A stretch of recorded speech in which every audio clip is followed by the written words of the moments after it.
time. Time is running out. Calling all patriots and lovers of our constitutionally protected, God-given, self-evident, inalienable rights in Tennessee and the United States of America. If you are sickened by the liberty-eroding activities of a government that hates you, then it is time to wake up. If you are fed up with the tyrannical leadership on display by all levels of government, now is the time to listen to your reveille call. If you are equally tired of the political class, the new aristocracy, lying to you in their pursuit of power and control, now is the time to take a stand in the arena. Please welcome your host, Larry Linton, U.S. Navy veteran and candidate for Tennessee House of Representatives, to the Liberty, Leadership, and Lies podcast.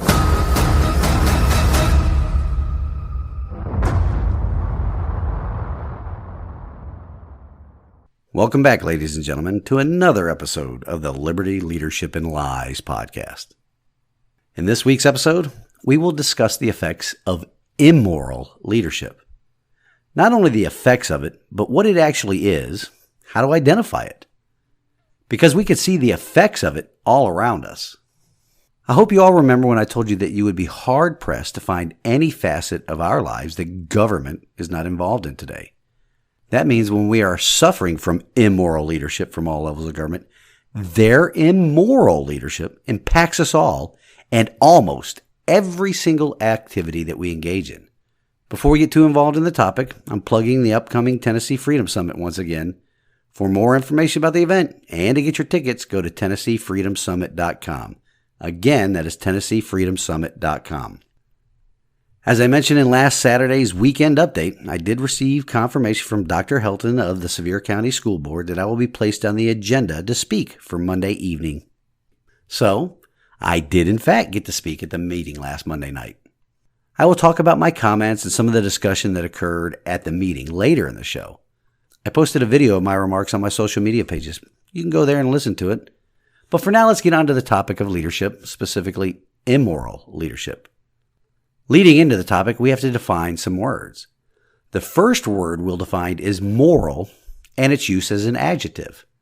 Moral is defined this way: of, relating to, or concerned with the principles or rules of right conduct or the distinction between right and wrong. Ethical. Morals are founded on the fundamental principles of right conduct rather than on legalities, enactment, or custom.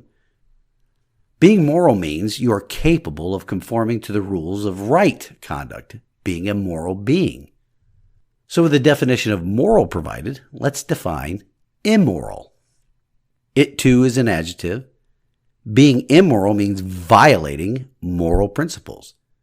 It also means not conforming to the patterns of conduct usually accepted or established as consistent with principles of personal and social ethics.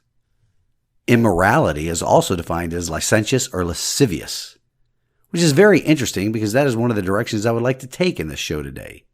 So let's now define licentious. Licentious is defined as being sexually unrestrained or lewd. It is also defined as being unrestrained by law or general morality, lawless, immoral. Additionally, it means one is going beyond customary or proper bounds or limits and disregarding rules. What about that other word, lascivious? It is also an adjective which means inclined to lustfulness, wanton, lewd. So, with those definitions out of the way, I would like to ask the audience this question. Do you think the actions all around the nation right now involving our children are being orchestrated by immoral or moral leadership? That is, people in leadership positions, or in government classrooms, or on school boards, or city councils, county and state government bodies, are they leading from a place of immorality? Let's take, for instance, the recent events at a bar in Dallas, Texas. If you have not heard about that event, let me explain it for you. A bar in Dallas, Texas that caters to the transgender community. In fact, the bar is named Mr. Mister, spelled M-I-S-S-T-E-R. This bar hosted a drag show for children as part of its Pride Month celebration. The event was billed as a quote-unquote family-friendly drag show. It had children in attendance where men, dressed as scantily clad women, danced for money. Money that the children gave them. Children.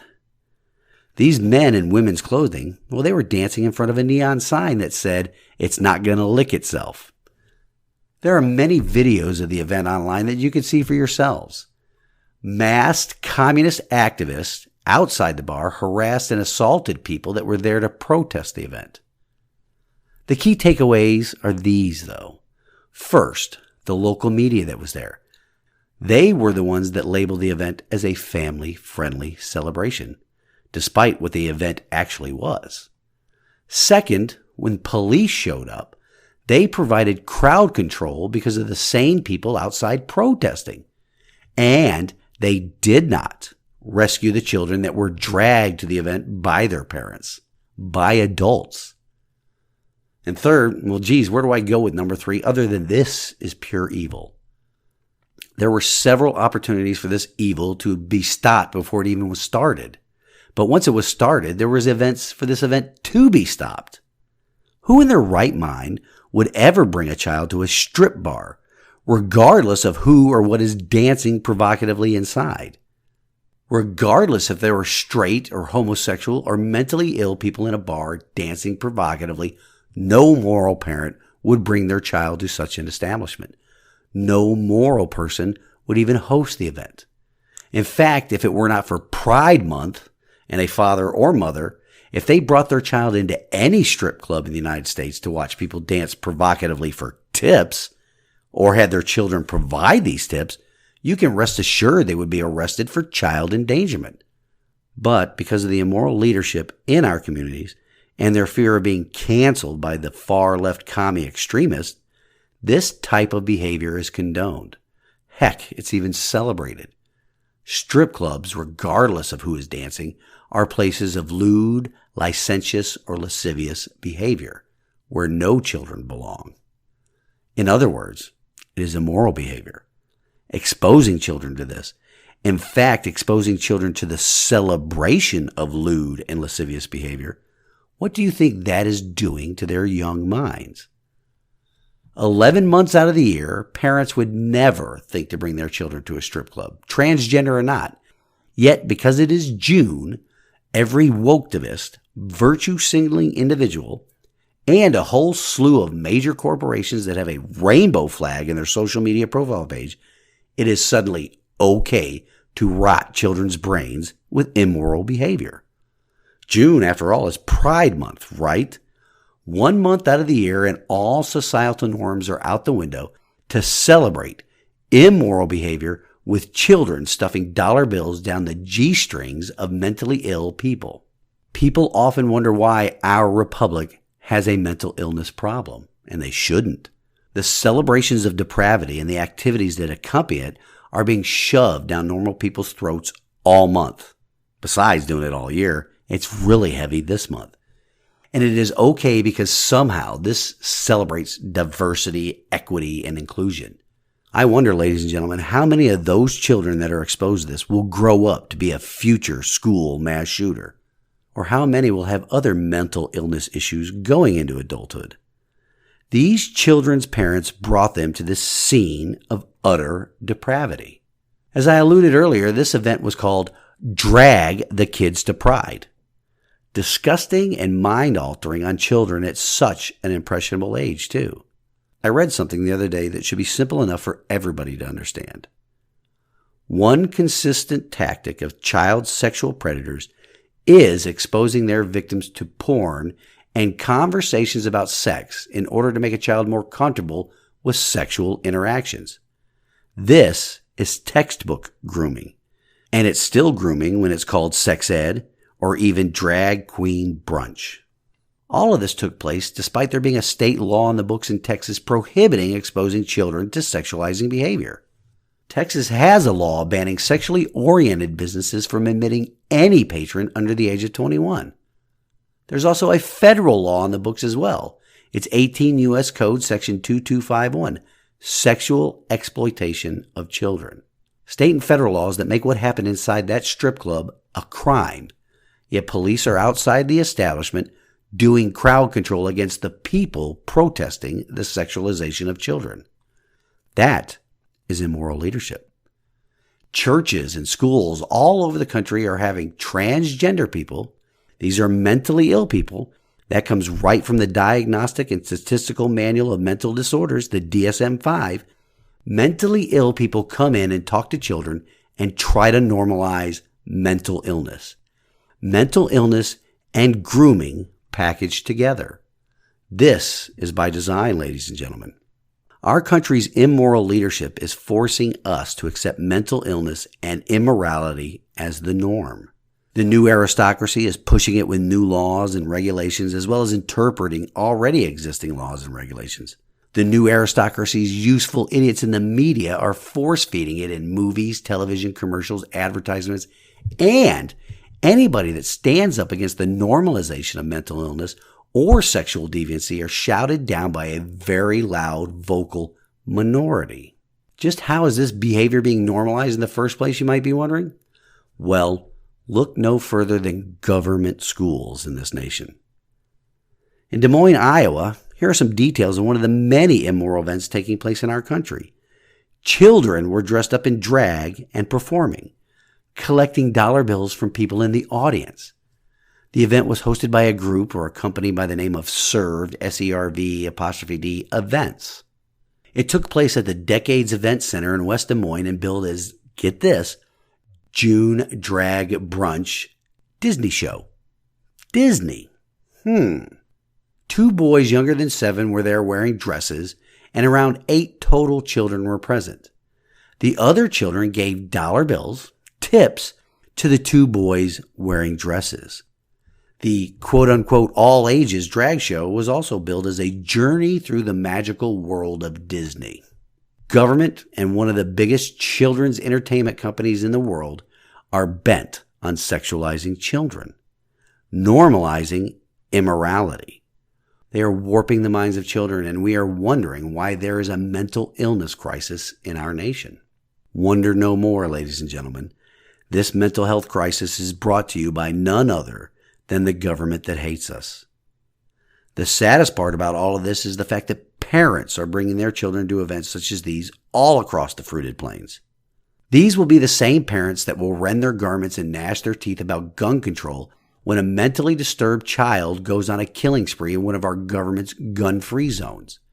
These parents are enabling the rotting of children's minds that lead to the murderous atrocities happening in schools, and then they blame the tool, not themselves, not their contribution to creating the mental illness crisis sweeping our land. It isn't just plain old government schools either. There are reports about a charter school in Bremerton, Washington called Catalyst Public Schools that has first graders, 5 and 6-year-old children, hanging hand-drawn pictures of pride flags in the classroom. First and foremost, ladies and gentlemen, make no mistake about this. Pride Month is a celebration of sexuality. People celebrating their pride in their individual sexuality and sometimes their mental illness. Is there anything about that, anything about pride and sexuality or pride and mental illness that belongs in the classroom of 5 and 6-year-old children? You and I know the answer to that. And why are school boards allowing that to happen? Not just allowing it, but facilitating it with the curriculums they purchase that is normalizing immoral behavior. What does the sexuality of adults have to do with reading, writing, spelling, grammar, letters, and numbers in a first grade classroom? I've said it before and I will say it again. This isn't rocket science, folks. These people are evil and they just want to diddle our kids. There's another report out there, again from Texas this time. It happened in Houston. A parent addressed the school board about a teacher, an adult that parents entrusted their child with, taking this parent's son to a drag show. While at the drag show, the teacher introduced the child to a registered sex offender that was appearing in the show. There, the school board did nothing as well. In a Pennsylvania school district that said it was appalled by a drag performance at a high school, meaning a building paid for by the taxpayers that is used by the government to indoctrinate children, The school district was appalled by the event, but they had actually signed off on the event. An investigation revealed that the building's administrators were aware of the event and that the club advisors received approval to hold the event. The event was even advertised through school-wide announcements, and principals were in the building when the performers, also known as groomers or pedophiles, when the performers arrived. There are more reports out there of the pornography book titled Gender Queer being given out as reading material in government schools. Absolutely disgusting pictures and language in that book, and somehow it passes as educational material in classrooms across the country.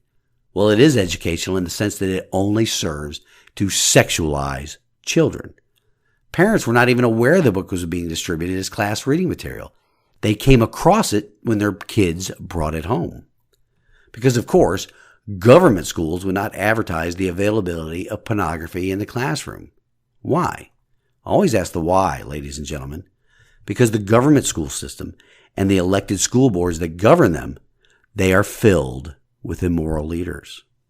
Leaders that are creating the biggest mental health crisis this nation will ever see. If you think what happened in Buffalo and Uvalde was terrible, just wait until this entire generation has had their brains rotted from what is being taught. Not taught, but force-fed in government schools today. Events like Drag Queen Story Hour are even targeting younger children.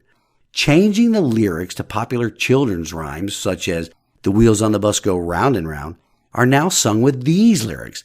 "The hips on the drag queen go swish, swish, swish." All in an effort to create confusion in the children's minds, to normalize them to talk about sexuality. This confusion leads to long-term, life-altering decisions made for them by parents that want to seem inclusive or some such nonsense. I sure am glad that when I was a child and pretended to be a dog for a time, that my parents did not run me to the vet and have me neutered and a chip placed in my neck.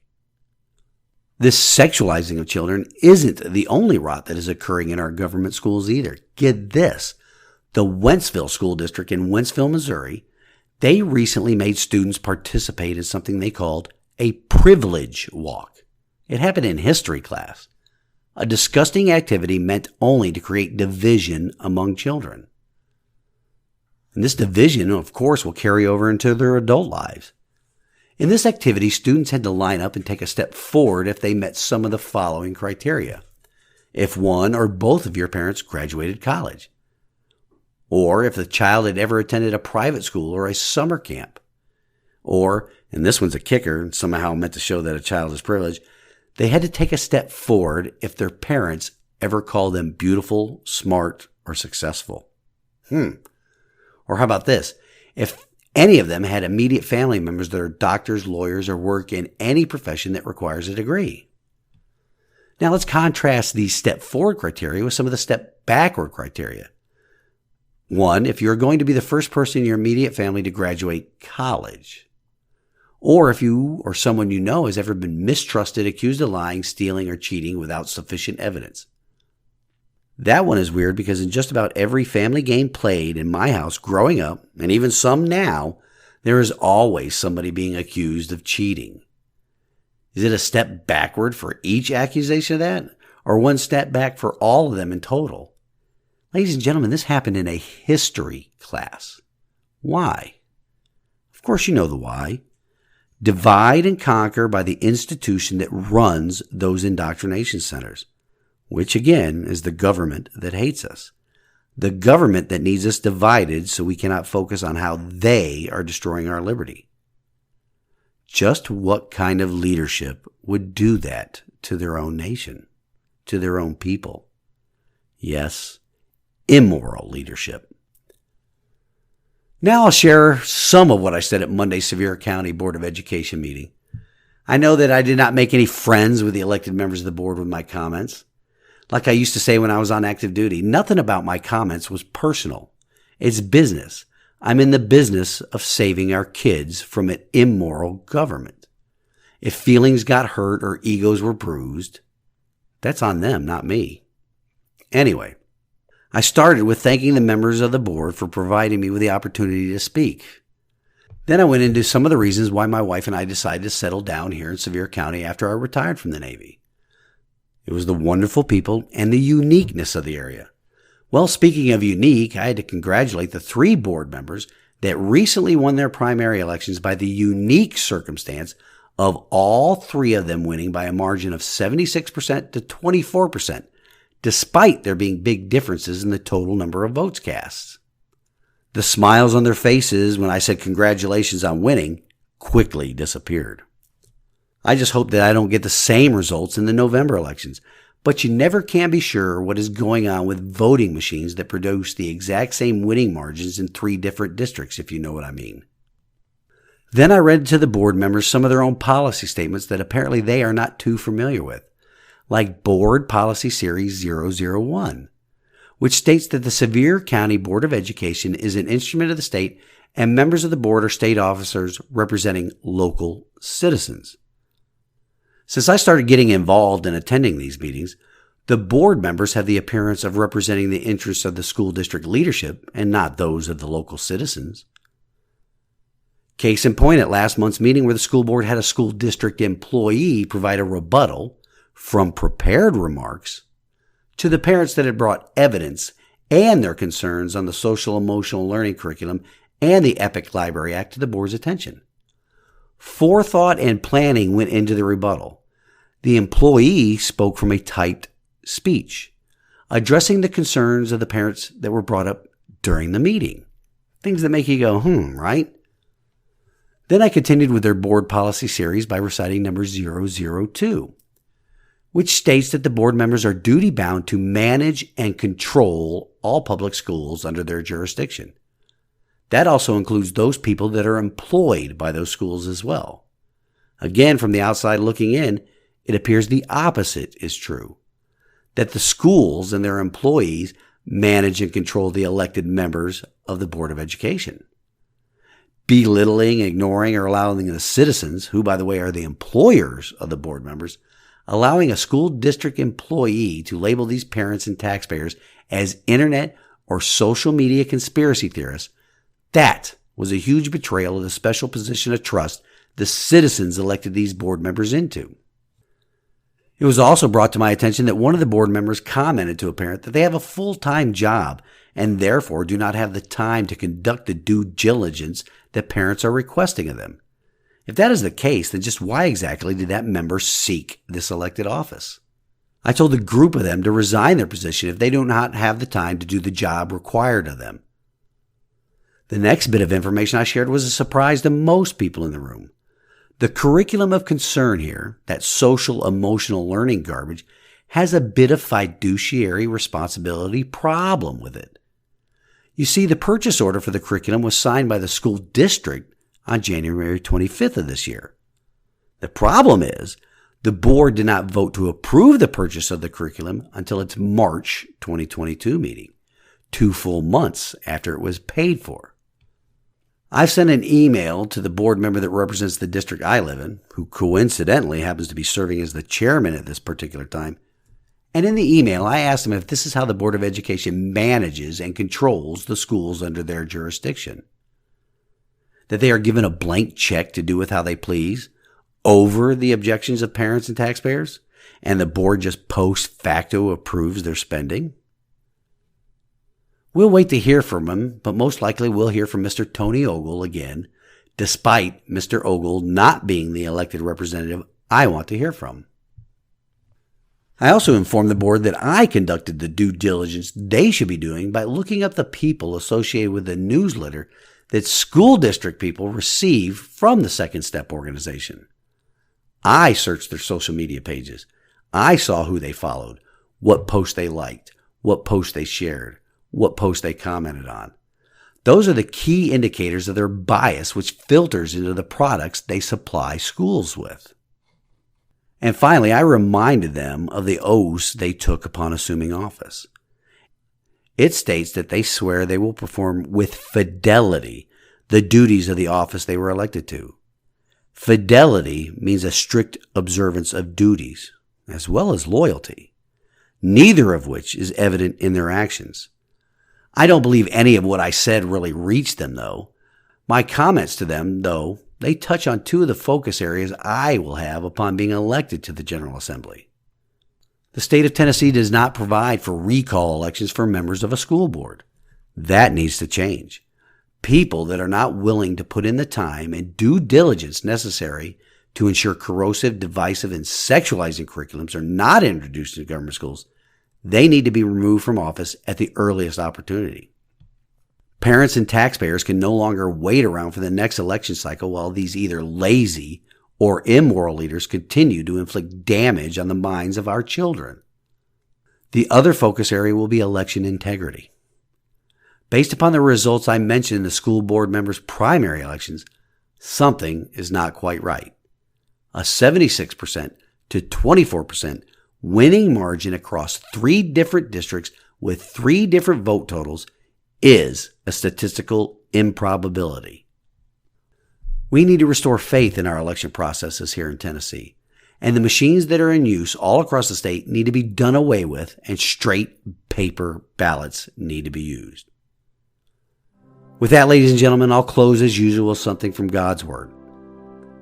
This week it comes to us from 2 Peter 2:2.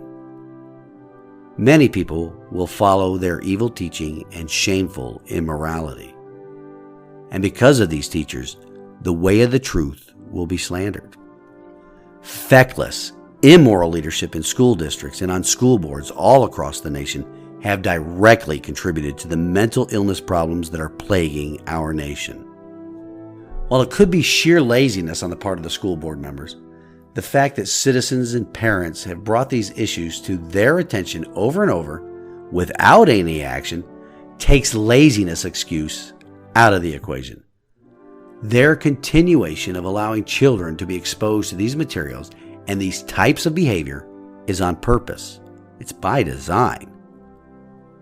The Sevier County Board of Education has ignored their employers. They have no fidelity to their constituents and in fact allow them to be belittled and labeled as conspiracy theorists, all to distract from their actions. Later on in that school board meeting, the board members themselves were in a back and forth conversation for about 5 minutes on the $3,000 difference in a bid that would take 210 days longer than the other bids. $3,000 they bickered for 5 minutes about, yet our children are suffering because of their inaction. We, the people, we need to replace immoral leadership at all levels of government.